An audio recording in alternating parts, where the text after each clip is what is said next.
पत्नी आक्रोश की नहीं सम्मान की हकदार होती है। ये क्या बात हुई सूरज, हमारी शादी को अभी 3 महीने हुए हैं और इतनी जल्दी आपका मन मुझसे ऊब गया। पहले तो मेरे साथ वक्त बिताने के लिए आप बहाना ढूंढते थे, अब मैं देख रही हूँ कि ऑफिस के बाद भी आप ना जाने कहाँ वक्त बिताते हैं। काम तो मैं भी करती हूँ, परंतु मैं कभी भी आपसे नज़रें नहीं चुराती हूँ। आप घर 10 बजे तक आते हैं, मन हुआ तो खाते हैं वरना ऐसे ही सो जाते हैं। क्या कोई अपनी नई पत्नी के साथ ऐसा व्यवहार करता है? संध्या आक्रोश भरे शब्दों में अपने पति सूरज से कहती है। सूरज बोला, क्या तुम इतनी मॉडर्न होते हुए भी टिपिकल गांव की लड़कियों की तरह बात करती हो? अरे तुमसे शादी की थी तो ये एग्रीमेंट कर लिया था कि 24 घंटे तुम्हारे साथ चिपका रहूँगा। नई नई शादी की बात अलग होती है। अब हमारी शादी को 3 महीने हो गए हैं। भूलो मत, मेरी खुद की भी एक अलग ज़िंदगी है और ये तुम्हारा मुझे बार बार टोकना और आक्रोश में बात करना बिल्कुल पसंद नहीं है। मैंने कब तुम्हें अपने दोस्तों के साथ घूमने से मना किया है? इतना कहकर सूरज अपनी बाइक लेकर फिर से घूमने निकल गया। तभी दूसरे कमरे से संध्या की सास प्रतिमा जी बोली, बहू मर्द पर कभी लगाम नहीं लगानी जाती है। अरे वो अपनी मर्जी का मालिक है, अगर घूमता फिरता है तो तुम्हें क्यों दिक्कत होती है? तुम क्या चाहती हो कि मेरा बेटा तुम्हारे पल्लू से बंधा रहे? लड़की नहीं है कि इधर उधर भटक जाएगा और हमारी इज्जत खराब करेगा। तुम तो बस घर गृहस्थी संभालो, मेरा बेटा खुद ही संभल जाएगा। संध्या बोली, मम्मी जी मैं काम में व्यस्त रहती हूँ। इसका मतलब यह नहीं कि मुझे दिखता नहीं कि और कहाँ लिखा है कि हर बार बहू ही गलत होती है? क्या कभी बेटा गलत नहीं हो सकता? और क्या कहा आपने कि लड़की भटक जाती है? अरे लड़की भटक जाती है नहीं, बल्कि उसको लड़के भटकाते हैं। मुझे तो ये समझ नहीं आता कि ये कैसी मानसिकता है कि लड़की माँ बाप की इज्जत खराब करती है और बेटा नहीं। कौन जानता है कल को अगर आपके बेटे ने कुछ उल्टा सीधा काम किया और आपका नाम खराब हुआ तो फिर ना कहना कि सचेत नहीं किया। इतना कहकर वो अपने कमरे में चली गई। संध्या की शादी के शुरू में सब कुछ ठीक था, परंतु पिछले महीने से सूरज का व्यवहार तुरंत बदल गया। जिसे एक पत्नी की नज़र देख रही थी और महसूस भी कर रही थी, पर बिना सबूत के संध्या कुछ भी करना नहीं चाहती थी। समय धीरे धीरे बीतता रहा। संध्या ने इस विषय में अपने माता पिता को भी बताया। उन्होंने कहा, जब तक कोई पुख्ता सबूत ना हो तुम किसी पर उंगली नहीं उठा सकती। हाँ, जब सच्चाई तुम्हें पता चल जाए तो अपने कदम पीछे भी मत खींचना, हम तुम्हारे साथ हैं। संध्या ने नज़र बनाए रखी और वो हुआ जिसकी किसी को ने कल्पना नहीं की थी। एक दिन जब सूरज दफ्तर से लौट आया तो घर में सिपाही को देखकर हैरान था। क्या बात हुई? घर में पुलिस क्यों आई है? क्या कुछ चोरी हो गई है? अरे बताती क्यों नहीं हो? बुद्ध बनकर क्यों खड़ी हो? वही खड़े दरोगा ने बोला, अच्छा तो तू सूरज बाबू आप हैं। आप ये सवाल अपनी पत्नी से क्यों कर रहे हैं? मुझसे पूछिए, मैं आपको बताता हूँ। आपके खिलाफ आपकी पत्नी श्रीमती संध्या जी ने एक एफआईआर दर्ज करवाई है। सूरज हैरानी से बोला, एफआईआर? मगर क्यों, किस लिए? संध्या ये क्या कह रहे हो और ये क्या मजाक लगा रखा है? मैं कुछ पूछ रहा हूँ, जवाब क्यों नहीं दे रही हो? सूरज आक्रोश में लाल निगाहें संध्या की तरफ करके बोला। जैसे ही सूरज संध्या की तरफ बढ़ा, दरोगा ने उसका हाथ पकड़कर पीछे खींचा और बोला, अपनी पत्नी के होते हुए दूसरी औरत के साथ संबंध रखते हो, शर्म नहीं आती?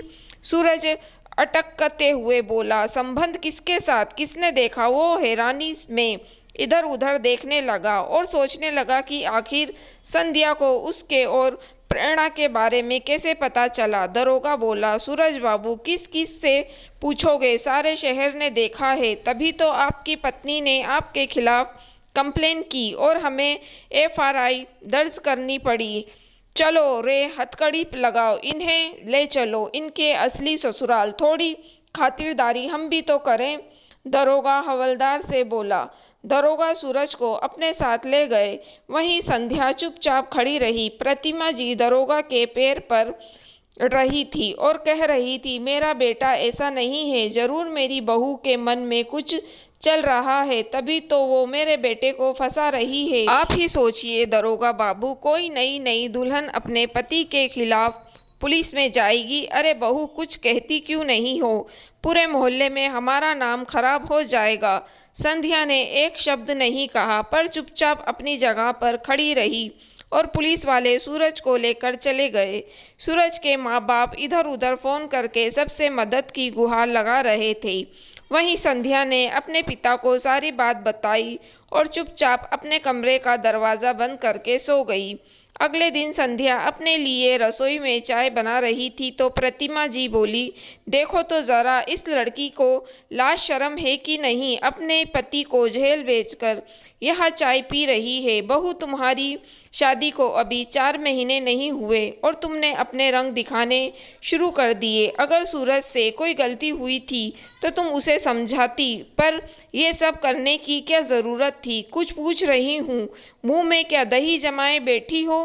प्रतिमा जी के पति किशोर बाबू बोले, जब शादी ठीक हो रही थी तभी लोग कुछ ने कहा था कि लड़की बहुत तेज तर्राज है, पर ये नहीं मालूम था कि अपने ही पति पर इल्ज़ाम लगाएगी। अगर अपने पति को समझती और समझाती तो ये दिन देखना ना पड़ता। संध्या चाय पीकर कप किनारे रखते हुए बोली, मम्मी जी, पापा जी, मैं आपको इन बातों के लिए सचेत की थी, पर आप लोगों ने उसे गंभीरता से नहीं लिया और आज आप लोग मुझ पर ही उंगली उठा रहे हैं। उनकी बुरी आदतों पर लगाम लगाने की बजाय मुझसे अपेक्षा कर रहे हैं कि मैं उन्हें समझती और समझाती। वाह रे ससुराल वालों, स्वयं के बेटे की गलती को अपनी बहू पर माथे रहे हो। आप लोगों को पता था कि शादी से पहले उनका चक्कर किसी और से चल रहा है, तो उनकी शादी अपने मुझसे क्यों करवाई? मेरी ज़िंदगी क्यों खराब की? प्रतिमा जी बोली, ये क्या कह रही हो बहू? जवान खून थोड़ा बहुत तो इधर उधर भटक ही जाता है, पर हमने उसे समझा दिया था। संध्या बोली, अच्छा, तो आपने समझा दिया था और आपका लाडला समझ गया था। ये क्यों नहीं कहती कि मेरे पिता के पैसों की चमक आपके आंखों में थी? दहेज की मोटी रकम, फ्लैट, गाड़ी, इन सब चक्करों में आपने अपने बेटे की एक नहीं सुनी और उसके साथ साथ मेरी ज़िंदगी भी खराब कर दी। जितने गुनहगार आपका बेटा नहीं, उससे बड़े गुनहगार तो आप लोग हैं।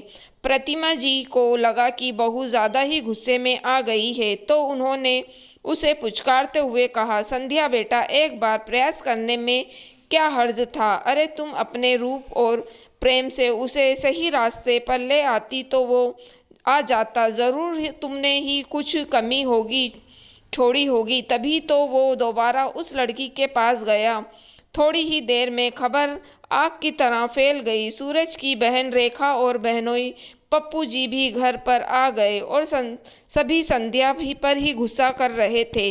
संध्या गुस्से में खड़ी हो गई और बोली, मम्मी जी, एक बात बताइए, अगर मेरा संबंध नंदोई जी के साथ होता तो आप और आपकी बेटी मुझे क्या सलाह देंगी? रेखा बोली, हे भगवान, मम्मी देखो कैसी बेशरम औरत है।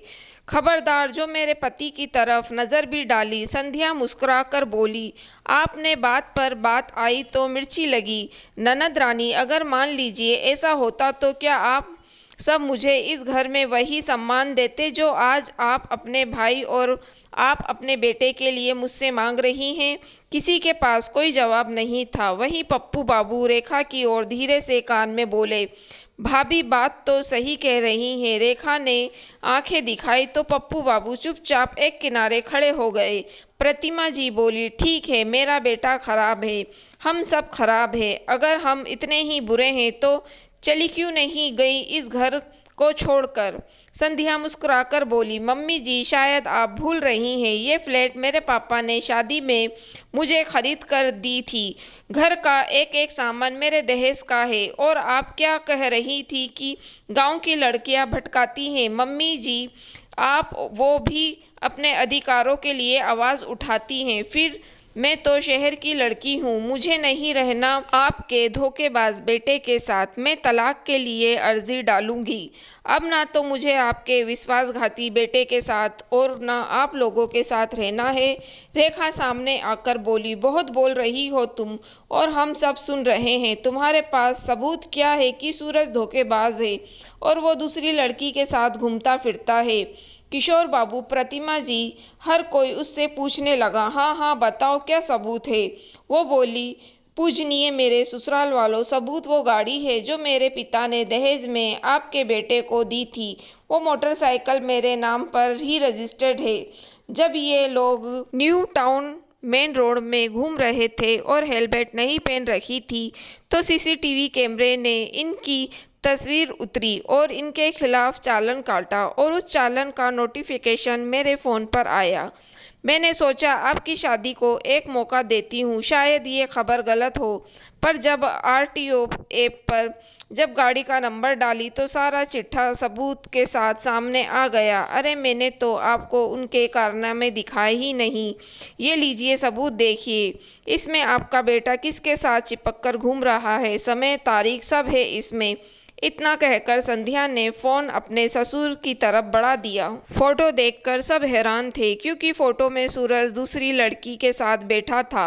हेलमेट न होने के कारण उन दोनों की तस्वीर साफ साफ दिख रही थी। सभी किशोर बाबू बोले, अरे प्रतिमा, ये लड़की तो हमारे पुराने पड़ोसी अनिल बाबू की बेटी प्रेरणा है। प्रतिमा जी फोटो देखी और आक्रोश में किशोर बाबू को बोली, सच्चाई पर मोहर लगाना जरूरी था क्या? न जाने ये लड़का और क्या क्या कांड करेगा। मैं सोची थी पढ़ी लिखी नौकरी वाली लड़की से उसकी शादी कर दूंगी तो इसकी परेशानी भी खत्म हो जाएगी और ये सही रास्ते पर आ जाएगा। पर ये लड़का, अब चलो, यहाँ मेरा मुंह क्या देखते हो? फिर बेटे को कोसते हुए वो दूसरे कमरे में चली गई। दूसरे कमरे में जाकर प्रतिमा जी ने अपने पुराने पड़ोसी को फ़ोन किया और खूब उटपटांग बातें बोली। अरे बेटी, अगर संभाली नहीं रही तो किसी के पल्ले बांध देते। मेरे बेटे को फंसाने की क्या ज़रूरत थी? कितनी मुश्किल से उसे रास्ते पर लेकर आई थी, पर तुम्हारी बेटी किसका पीछा ही नहीं छोड़ रही है। उधर से आवाज़ आई, आपने बेटे को क्यों नहीं संभालती हो? खुले बैल की तरह छोड़ रखी हो। अरे इतनी गुणवंती और रूपवंती पत्नी को छोड़कर दूसरी लड़की पर नज़र डालता है। खराब तो तुम्हारा बेटा है जो मेरी बेटी को बहला रहा है। दोबारा मेरी बेटी के आसपास नजर आया तो उसकी टांगें तुड़वा देंगे।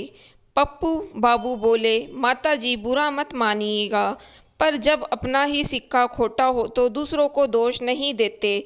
साले साहब ने बहुत गलत किया। आप तो जानती हैं आजकल का कानून बहुत कड़क है और पुलिस तो उससे भी ज़्यादा सख्त है। न जाने उनकी कितनी कुटाई की होगी। अगर कोई रहम कर सकता है तो वो है भाभी जी। रिश्ता रखे ना रखे, पर कम से कम साले साहब की हड्डियां तो ना टूटेगी। तो जाइए और बहू के पैरों पड़िए। रेखा पप्पू बाबू से बोली, ये किस तरह की मेरी माँ से तुम बात कर रहे हो? पप्पू बाबू ने रेखा को एक लाफड़ दिया और बोला, खबरदार, अपना भाई निकाला 2 नंबर का और पति को अपने वश में करना चाहती हो? अरे जिसका वश घर शीशे के होते हैं वो दूसरों के घरों पर पत्थर नहीं फेंका करते। घर चलो चुपचाप। इतना कहते हुए पप्पू बाबू रेखा का हाथ पकड़े और वापस घर चले गए। संध्या के माता पिता भी वहां आए। प्रतिमा जी और किशोर बाबू ने उन्हें भी समझाने की असफल कोशिश की। उन्होंने साफ साफ कहा, हमने बेटी की शादी इसलिए नहीं की थी कि आपका बेटा और आप लोग उसे धोखा दे और वो समझौता कर ले। आप लोग अपने बेटे की गलती को सुधारने की जगह दूसरे की बेटी को समझौता करना सिखा रहे हैं। हर बार लड़की ही समझौता क्यों करेगी?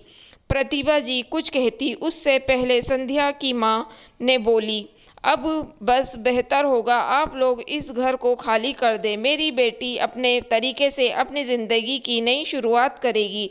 अब वो इस रिश्ते में नहीं रहेगी जहाँ भरोसा ना हो, वहाँ औरत का सम्मान ना ही होता। आखिरकार शाम तक किशोर बाबू और प्रतिभा जी को बहू का घर छोड़कर अपने पुराने मकान में जाना पड़ा। कुछ समय बाद संध्या ने सूरज से तलाक लिया और अपनी नई जिंदगी शुरू की। समय बीता, सूरज लौटकर घर आया, माँ बाप से माफ़ी मांगा और अकेले जीवन जीने लगा। प्रतिमा जी बेटे के दुख से दुखी तो थी, तो किशोर बाबू बोले, जैसी करनी वैसी भरनी। हमने तो इसे समझाने की कोशिश की थी, कहीं ना कहीं गलती हमारी है। हमने उम्मीद दूसरे की बेटी से क्यों लगाई, अपने बेटे की गलती को क्यों नहीं देखा। सच ही तो कहा गई संध्या, जरूरी नहीं हर बार बहू ही गलत हो, बेटा भी तो गलत हो सकता है। समय के साथ साथ संध्या अपने जीवन में आगे बढ़ गई, पर सूरज वहीं ठहर गया, क्योंकि हर बार दाग चांद पर ही क्यों लगे, कभी सूरज पर भी ग्रहण लग ही सकता है। जैसे अच्छी बात फैलती है, बुरी बात भी फैलाई गई। कोई भी माता पिता अपनी लड़की का रिश्ता ऐसे लड़के के से क्यों करना चाहेंगे जो भरोसे के काबिल ना हो। मित्रों, जिस घर में भरोसा और सम्मान ना हो, वहाँ भूल से भी अपनी बेटी को ना ब्याहें। दान दहेज से खुशियाँ खरीदी नहीं जाती, बल्कि घर सजाया जाता है। बेटियों को शिक्षित करें ताकि आत्मनिर्भर बन सके और अपनी खुशियाँ खुद तलाश कर सके। दोस्तों, अगर आपको कहानी पसंद आई हो तो आप मेरी वीडियो को लाइक और मेरे चैनल को सब्सक्राइब ज़रूर कीजिए।